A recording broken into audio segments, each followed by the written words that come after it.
Dis-moi si tu mourrais ce soir, mais que diras-tu à Dieu? Si tu mourrais demain, que diras-tu à Dieu? Mais si tu mourrais ce soir, que diras-tu à Dieu? Si tu mourrais demain, que diras-tu à Dieu? Tu peux tout avoir dans ce monde pourri, les plus belles maisons, les plus belles voitures, toutes les plus belles filles viendront à tes pieds. Mais un jour, tu couleras des larmes pour tout cela.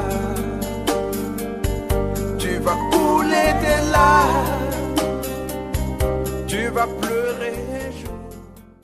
Peuple de Dieu, je vais vous édifier au sujet de la révélation du 19 octobre 2020 à 22h11. Donc nous étions donc à la réunion de prière et j'ai senti une très forte décharge m'envahir au point où j'ai failli m'écrouler, mais je me suis ressaisie. Et le Seigneur m'a amené dans une pièce située dans le Vatican. Et il y avait là un homme d'environ 1,80 m. Excusez-moi. Dans cette salle, il y avait un homme d'environ 1,80 m, de race blanche, aux cheveux très noirs, vêtu d'un costume 3 pièces et qui était en train de rire aux éclats. Et il parlait vraiment des choses malsaines avec beaucoup d'arrogance et beaucoup de mépris. Ensuite, il était en train de se moquer des humains. Et il n'y avait pas de paroles blasphématoires qui... Il n'y avait que des paroles, il n'y avait que des paroles blasphématoires qui sortaient de sa bouche. Donc, par la même occasion, il maudissait les personnes qui échappent à son pouvoir. Donc, ceux-là qui s'apprêtent pour l'avènement du Seigneur Jésus-Christ de Nazareth. C'est ceux-là qu'il est en train de maudire. Il les maudissait vraiment avec beaucoup d'instances. Donc, pendant que j'étais en train de l'observer, il était debout. Après, il s'est mis à léviter, en fait. Il était debout dans cette salle-là, comme quelqu'un qu'on a enfermé dans cette salle. Et après, il s'est mis à léviter. Donc, léviter, c'est-à-dire qu'il s'est mis à voler, en fait, dans cette salle. Ses pieds ne touchaient pas le sol. Donc, il lévitait dans toute la salle. Il partait de gauche à droite. De gauche à droite, il se mouvait, en fait, dans toute la salle. Donc, pendant qu'il était en train de faire ces choses-là, je l'ai vu faire des gestes, en fait, des mains, de ses doigts aussi. Et par la même occasion, pendant qu'il faisait, il tendait ses doigts, donc il lançait donc des pouvoirs maléfiques qui faisaient en sorte que les gens qui étaient de l'autre côté de la salle, ça les touchait. Donc, quand ça les touchait, ces personnes-là tombaient et mouraient, en fait. Donc, il était en train de les tuer comme ça. Il s'attaquait donc à ces personnes, mais tout en étant enfermé dans la salle dans laquelle il était. Et en fait, de ses doigts, il évaluait donc ses pouvoirs pour savoir s'il était déjà prêt à séduire les masses et populations, qu'il est venu séduire sur la terre.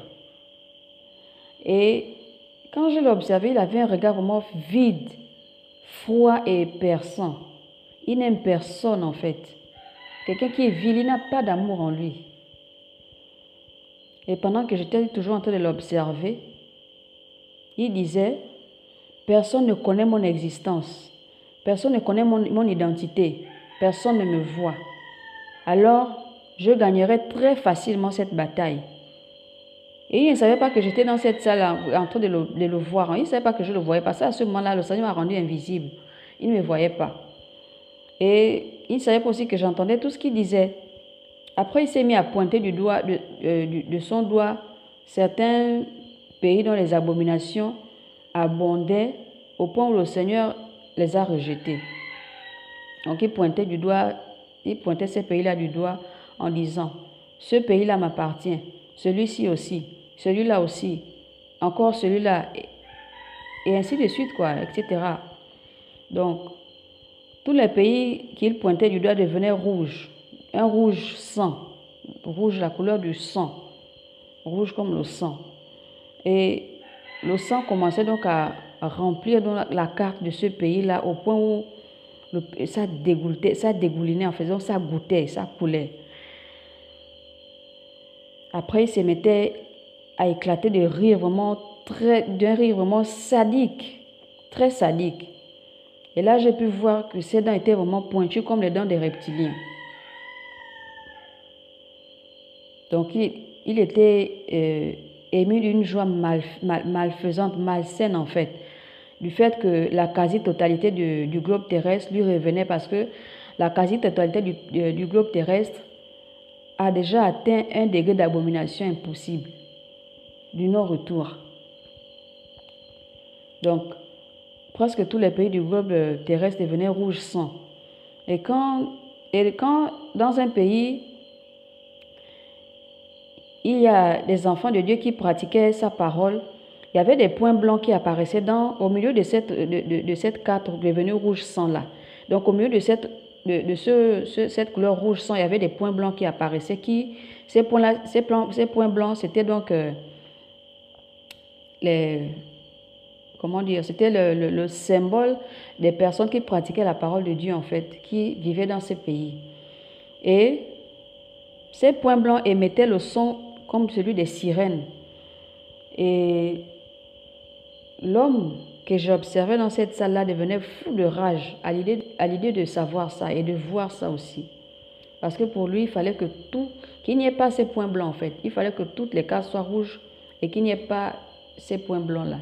Parce qu'il savait que ces points blancs symbolisaient donc des personnes qui n'étaient pas en accord avec lui, qui échappaient en son pouvoir, en un mot.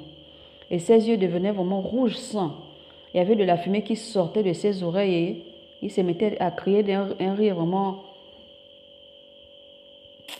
Il se mettait vraiment à crier d'un rire pas possible.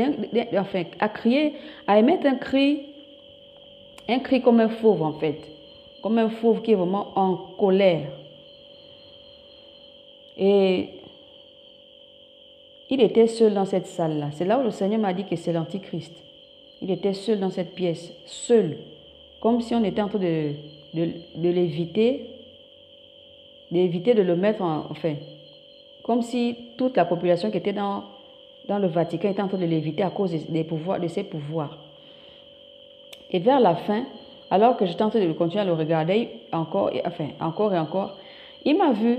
À ce stade-là, le Seigneur a permis qu'il me voie. Il m'a rendu maintenant visible aux yeux de l'Antichrist. Et dès qu'il m'a vu, il a crié, « Tu m'as découvert, je te traquerai. Où que tu sois, je te chercherai et je te trouverai. Je te tuerai.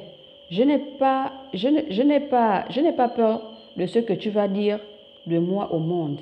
Avec mon pouvoir de séduction, je les rendrai sourds, incrédules et aveugles. Ils ne croiront pas à tout ce que tu diras sur moi. Cependant, on peut négocier ça. Deviens mienne, viens dans mon camp. Tu auras des richesses et la gloire. Je peux tout te donner en moins de 24 heures si tu acceptes. » Et pendant qu'il parlait, j'étais en train de prier et je réclamais la présence du Seigneur pour me cacher derrière lui en fait. Et pourtant, au fond de moi, je savais que le Seigneur était avec moi. Mais j'avais cette nécessité qu'il soit là, que je le voie pour pouvoir me cacher derrière lui. Et donc, face à cet être épouvantable-là, je voulais vraiment que le Seigneur soit là, que je puisse le voir. Et il m'est ensuite venu à l'idée de le réprimander au nom du Seigneur Jésus-Christ de Nazareth. Et c'est ce que j'ai fait. Par conséquent, ça a produit donc l'effet que sa bouche s'est fermée comme avec une serrure. Donc il n'arrivait plus à parler, la bouche était condamnée. Et après, il s'est mis à s'agiter. Il s'agitait, il se battait avec le vide, comme si il y avait une présence là qui était en train de le frapper, donc il se battait avec ça. Mais moi, je ne voyais pas la personne, enfin, je ne voyais pas la personne, bon, disons la présence qui se battait avec lui, je ne la voyais pas. Mais je voyais seulement qu'il était en train de se battre avec quelqu'un. Mais il se battait pour se dégager en vain parce que la personne avait vraiment, comment dire, la personne avait maîtrisé en un mot. Et donc, il n'arrivait pas à se dégager et il n'arrivait pas aussi à ouvrir sa bouche. C'était en vain. Tous ses efforts étaient vains. Et après, il y a une douce voix. La douce voix du Seigneur m'a dit, n'aie pas peur de lui. Allons et je te ramène. Donc, et il était 23h01. Je lance ainsi un appel à toutes les femmes et à tous les hommes. Nous sommes sur la terre. La Bible dit que nous sommes dans le monde, mais nous ne sommes pas du monde. L'Antichrist est venu dans ce monde-là pour séduire au maximum d'âmes parce que Satan s'est fixé une idée, c'est d'entraîner les 100% de la population terrestre en enfer, c'est-à-dire 0% au ciel. Personne. Mais nous avons encore le Saint-Esprit, nous avons encore Dieu avec nous, nous avons encore le Seigneur avec nous. Ça veut dire que les projets du diable ne sont pas ceux de Dieu. Nos projets non plus ne sont pas ceux de Dieu. Ésaïe 55 le dit. Donc, j'attire l'attention de tout un chacun. Cette terre sur laquelle nous sommes le passage, nous sommes des pèlerins.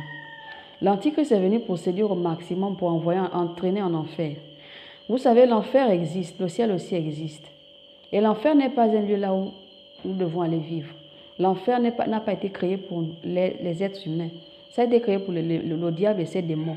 Mais malheureusement, nous tombons souvent sous le pouvoir de la séduction du malin et nous nous retrouvons dans ces lieux. L'Antichrist s'est fixé ses projets. Ce sont ses projets à lui, ce ne sont pas les projets de Dieu. Frères et sœurs, j'attire l'attention afin que nous puissions nous ressaisir, que nous puissions nous attacher davantage au Saint-Esprit, que nous puissions davantage nous accrocher, que nous puissions davantage tenir ferme pour ceux qui sont déjà ancrés en Christ. Et pour ceux qui n'ont pas encore accepté Christ, frères et sœurs, je vous exhorte, acceptez-le déjà. Acceptez déjà le Seigneur Jésus-Christ en esprit et en vérité dès maintenant. Parce que demain ne nous appartient pas. La minute qui vient d'après ne nous appartient pas. Faisons très attention. Parce que le temps ne nous appartient pas. Si ce témoignage est tombé, si tu es tombé sur ce témoignage, c'est que le Seigneur t'interpelle. Le Seigneur veut que tu te rapproches davantage de lui. Si tu t'éloignes, et si tu sais que tu es debout, demeure ferme alors. Si tu sais que tu es déjà en train de chuter ou de tomber, fais attention. La séduction du malin n'a pas de limite en ce temps de la fin. Donc je vous exhorte fermement, frères et sœurs. Je vous exhorte par les compassions du Seigneur Jésus-Christ de Nazareth. Ne cédons pas, parce que Satan a plusieurs pièges en ce moment. En ce temps de la fin, il séduit de plusieurs manières. Mais demeurons vraiment attachés et très attentifs au Saint-Esprit pour que celui-ci puisse nous épargner. Parce qu'il n'y a que le Saint-Esprit qui puisse nous aider à déjouer les pièges d'une manière pour que nous ne puissions pas tomber là-dedans. Donc, c'est ce que je tenais à partager avec vous. Attachons davantage au Seigneur, répandons-nous, paix et grâce.